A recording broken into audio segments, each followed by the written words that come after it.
Olá, meninos e meninas do primeiro ano do Murilo Serpa, sejam todos bem-vindos a mais uma aula de História. Hoje, sobre o tema Roma Antiga, tá? Mais uma civilização que influencia o mundo ocidental. Na aula passada nós falamos um pouco, também dentro de uma revisão sobre Grécia, a civilização grega, o mundo grego, sobre a democracia e a cultura, o legado do mundo grego para a nossa civilização ocidental. E hoje, galera, nós vamos tratar um pouco também dessa outra civilização chamada civilização romana, o Império Romano, a influência do Império Romano também para o nosso mundo ocidental, tá certo? Então vamos lá, pessoal. Primeiro a gente tem que entender que a ocupação da Península Itálica, ela se deu pela chegada de vários povos. Como você vê aqui, os três principais são os itálicos, são povos chamados de sabinos ou latinos, etruscos, que teve uma influência e uma importante contribuição na questão estrutural,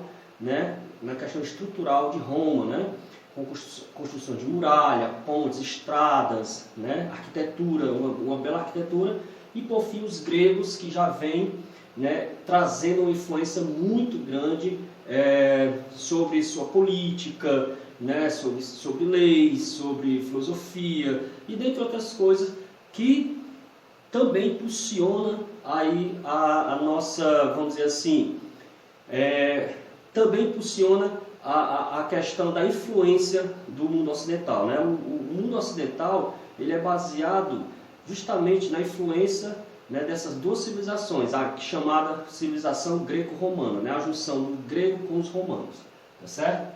E para a gente entender aqui, Roma, a cidade de Roma, tá? Ela tem duas fundações, vamos dizer assim. Aliás, a fundação dela é baseada em duas teses, uma lenda e uma realidade, A lenda é sobre os irmãos, tá? Os irmãos que foram abandonados no rio Tigres, e aí os irmãos Rômulo e Remo, e que conta a lenda que os dois foram criados, salvos e criados por uma loba. Quando adultos, já na cidade de Roma, Rômulo mata Remo, assassina Remo, e se torna aí, segundo a lenda, o primeiro rei de Roma. Tá ok? Mas a realidade, a gente pouco sabe, que a fundação de Roma se deu pela união de várias aldeias, principalmente com povos sabinos e latinos, ou seja, da civilização itálica, dos povos itálicos e etruscos. Então essa junção dessas aldeias, a união dessas aldeias, surge assim um aglomerado maior, e sobretudo os etruscos investem muito nessa questão estrutural, como eu já falei.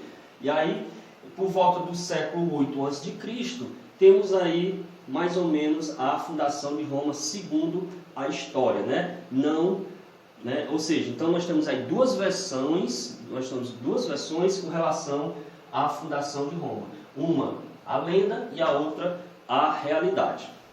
Então, galera, para a gente entender logo a questão de Roma, Roma se divide em três períodos políticos. Primeiro, a monarquia, que vai de 753 a.C. até 509 a.C. Depois nós temos o período republicano, ou seja, a república, que vai de 509 a.C. a 27 anos antes de Cristo, e o império, que vai de 27 anos antes de Cristo até a queda do Império Romano no Ocidente em 476 depois de Cristo, tá certo? A monarquia conta com 7 reis, tá certo? 4 deles itálicos, ou seja, entre sabinos e latinos, e 3 etruscos, que eram povos comerciantes, navegadores, que influenciaram muito na questão estrutural e na ampliação estrutural da cidade de Roma. Como vocês observam aqui, a influência, os etruscos investiam muito na questão da infraestrutura, com drenagem de pântano, templos, muralha, pontes, o uso da toga, como também a questão dos litores, que eram defensores, como se fosse uma espécie de uma polícia, de um exército que defendia os seus monarcas, seus líderes. E também influenciou e trouxe a questão da crença religiosa na questão da leitura do futuro. E vamos entender também, pessoal, sobre a vida social e política, né, que se dava nesse período da história de Roma, tá? Então, na vida social, vamos dizer assim, a população, né, Roma era dividida por algumas classes. Os patrícios, que vêm de pais, né, ou seja, membros de famílias ricas, e os únicos com direitos políticos, né? Nenhuma outra classe tinha direito político nesse momento em Roma, tá certo? Aí vem os plebeus, que são o povo, né? Pequenos agricultores, comerciantes, artesãos, que poderiam ser escravizados, tá? Interessante entender. O povo ele poderia se tornar escravo, né?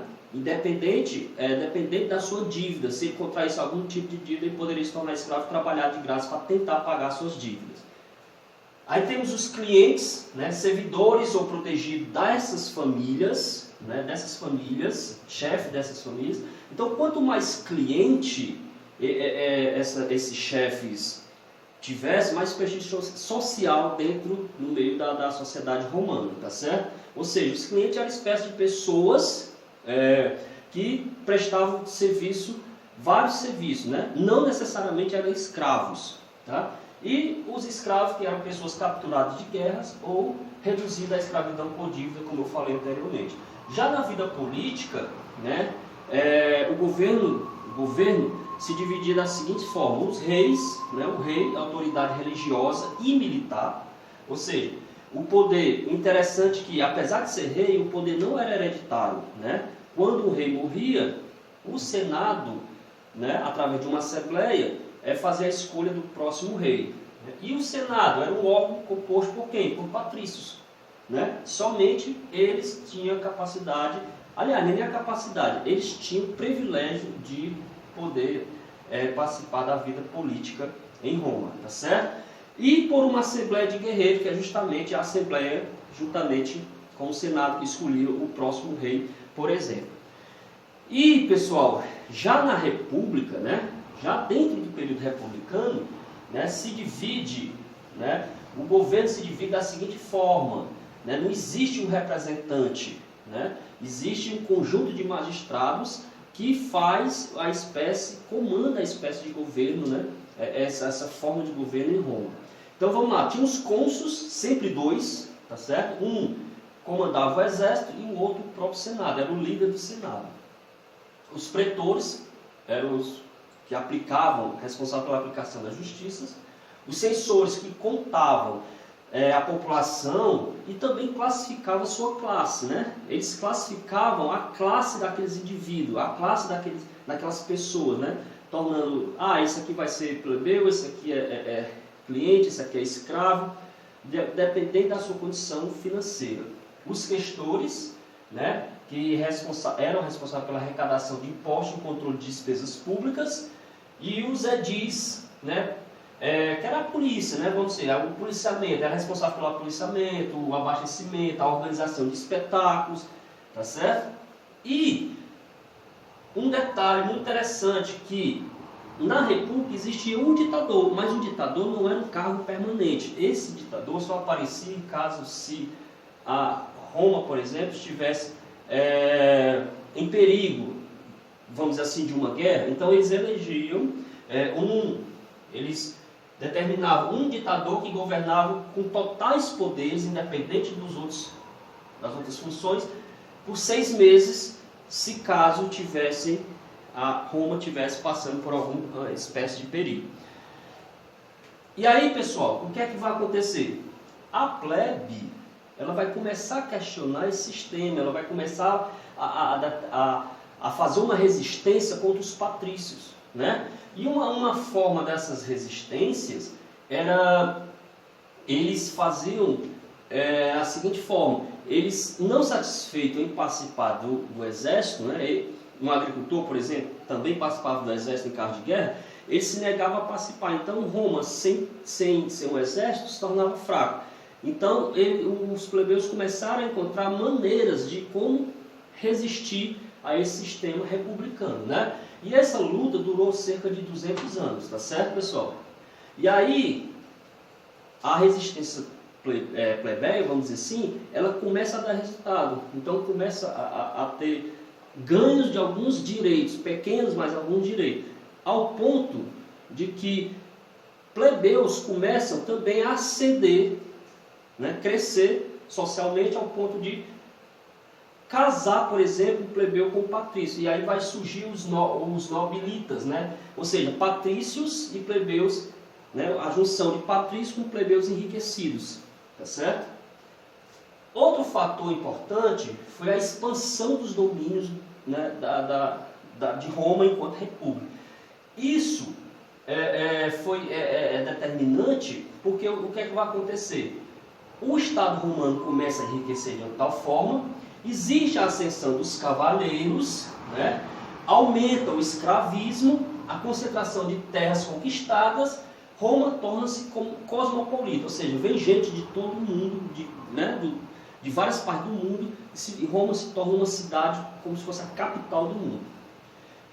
Com a expansão de Roma, o que é que acontece? Alguns problemas também vão surgir. É necessário um grande exército para tomar conta das terras conquistadas, vai ter escassez de alimento por conta que vai ter dificuldade na agricultura para alimentar muita gente, vai ter muito financiamento para a estrutura, né, dessas terras, da ampliação dessas terras. Ou seja, então Roma começa a República de Roma começa a entrar em crise. A ascensão dos cavaleiros, ou seja, militares, começa a ter muito direito, ganhar respeito, e começa a surgir aí, né, a ascensão militar. Ou seja, o exército começa a se profissionalizar, as pessoas começam a ser pagas, porque um agricultor, por exemplo, que também prestava serviço ao exército, de certa forma era prejudicado, tá certo? Por quê? Porque não produzia, né? Não produzia, e as terras geralmente ficavam nas mãos dos patrícios. E aí os comandantes com muitos prestígios, né, começaram a travar guerra entre eles, as guerras civis, tá certo? E aí uma das formas de governo para tentar amenizar foi o chamado governo de triunvirato, ou seja, 3 pessoas, né, 3 governantes ao mesmo tempo comandavam Roma, né? Aí nós tivemos aí 2 governos, né, foram 2 governos, até que no final do segundo governo, por uma traição, por uma questão de ambição, né, Caio Otávio mata um dos 3 líderes, né, toma o poder de um dos 3 líderes, ele, no caso é Júlio César, né, quando anexa Egito ao Império Romano, né, quando invade o Egito, e Júlio César, né, ele toma o poder de Júlio César. Ou seja, então o Caio Otávio inaugura aí a chamada Pax Romana, um período de suposta paz. Ele estabelece um governo chamado de paz, tá certo? Onde não vai ter tantos conflitos, onde Roma vai estar, vamos dizer assim, em uma fase bem mais calma, tá certo? Aparentemente bem mais calma. E aí ele se torna assim o primeiro imperador, ele auto se proclama o primeiro imperador de Roma. E aí se torna E o Império Romano, galera, vai ser assunto das nossas próximas aulas, tá certo? Nosso próximo encontro. E para a gente continuar, para a gente finalizar aqui, eu deixo a dica para vocês, né, para saber mais, pesquise. A Pax Romana, dê uma lida logo também sobre o Império Romano, né, como foi, o que foi, como se deu. E outras coisas mais que, pelo tempo, não tem como a gente discutir muito através dessa videoaula, mas se você tem um livro didático, você pode estar pesquisando. Então, por exemplo, as guerras púnicas, né, tem lá no livro, a questão das conquistas, né, as conquistas sobre a resistência dos plebeus, né, a reforma dos Gracos, que é muito interessante, tá certo? As assembleias, né, as assembleias chamadas Assembleia das Tribos, da Plebe e da Centuriata, ou seja, são assuntos que também ainda está lá no livro didático, que você pode estar pesquisando, né, dentro do livro didático e fora também do livro didático, usando a internet aí, por exemplo. Então, galera, é isso. A gente finaliza aqui mais um encontro. Espero que você tenha gostado e até a próxima. Um abraço a todos.